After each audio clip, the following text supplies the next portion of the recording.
man lamang nagbibigay sa'yo. Paluin mo nga ng sombrero ni Borsha at turuan mo ng urbanidad. Ay, mababa doon niya. Ano nangyayari sa inyo? Ba't ganyan ang tingin niya sa akin? Kayo ba ay naiingit sa akin? Ako? Naiingit sa iyo? Oo nga. Naiingit ako sa iyong kulot na buhok. Ay, talaga ba? Talaga ba? Wala, huwag mo nang pansinin yan. Wala. Tuturuan mo ito ng magandang asa. Kilalanin mo ang iyong kausap, Doña Consuelo. Dapat siguro yan lang sa likod. Alam mo, sa bayan namin sa Pilipinas, ang mga alberete, nandun yung sa nag-ahalay. Aba. Nasa kasi mas senyora Puput, hindi nakakapasok ang mga carpets. Ang nakakapasok ay ang mga pinto. Ay, wow naman. Wow. Bravo! Doña Consolacion. Doña La Bandera! Lemas na!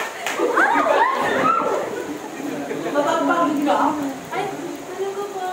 Sabi ng isang labandera, alam mo, Tiborcio, ipaglaban natin siya ng damit. Babayaran natin siya ng mahal. Pagkat gusto mo naman ng mamahaling damit, hindi ko. Hoy!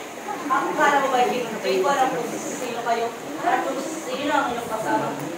Nasasabi niya ng aking kasama. Asan nga ba ang asawa mo? Asan nga ba? Alam mo, umuwi na kayo doon.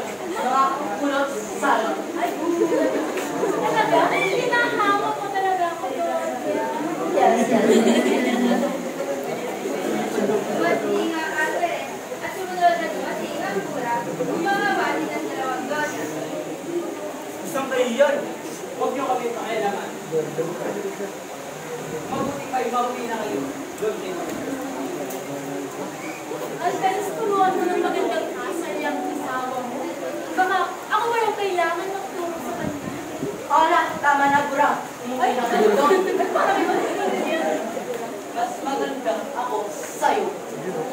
Buti pa, umuwi na kayo. Ayoko na nang mag-usap sa isang labandero. Mababangga!